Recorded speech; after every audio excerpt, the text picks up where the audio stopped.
them on the basis of accepting the holy responsibilities of Torah. The more the Gentiles become associated with the church, the more the character of the church's ethnic composition shifts, the more difficult it would become to keep attracting Jews to the movement. And that's a self-perpetuating problem, because the more Gentiles that come in, the harder it is. Not only is it harder to attract more Jews because it feels kind of Gentile, but the more Gentiles there are, and the fewer Jews, the easier it is to attract more Gentiles. And so you're on a cycle that could absolutely overwhelm the church's ethnic composition and their evangelistic strategy of reaching out to Jewish people. Don't think that Messianic congregations today are exempt from that very concern.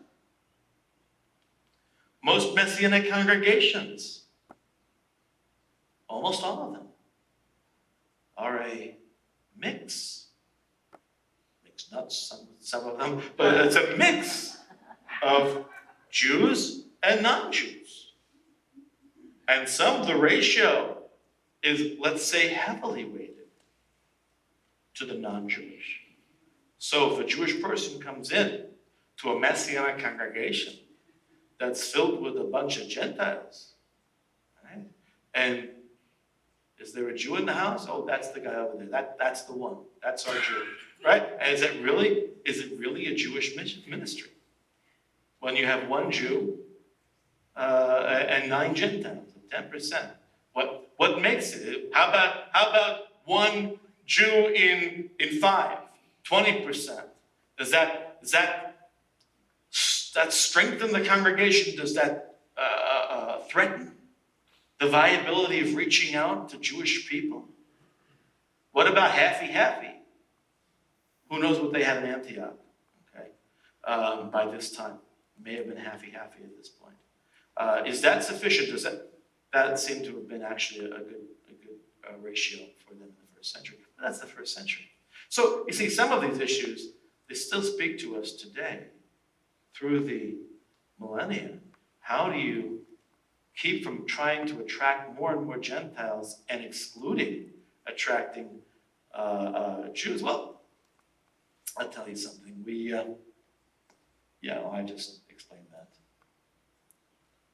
Whatever the reasons or the motivation, I'll just give you some food for thought. Trying to walk around in their sandals, enter into their thought processes a little bit. But whatever the reasons, the motivations of this faction may have been, it was determined by the Antioch church that we're not going to settle this in Antioch. We got to shift the venue to Jerusalem, because in Jerusalem it will be definitively solved. It will be publicly resolved. By whom? By the elders of the church and by any remaining apostles. At this point in church history, the Jerusalem Mother Church still wielded undiminished authority in overseeing the mission of the daughter churches. And as I have attempted to explain, the stakes here could not have been higher.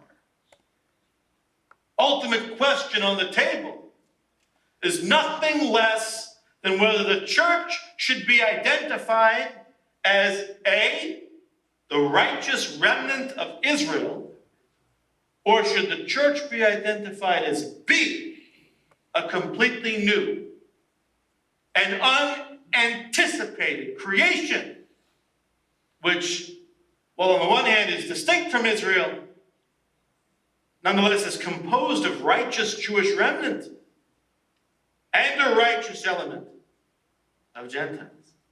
That's what's on the table. Well, the missionaries, enthusiastically as they traveled, they shared stories of their success among the Gentiles. They didn't have slideshows, they didn't have PowerPoints, they actually had to tell the story. And they tell about the success that God had sown among the Gentiles, upon the non-Jews, both within the synagogue and apart from the synagogue during their missionary journey.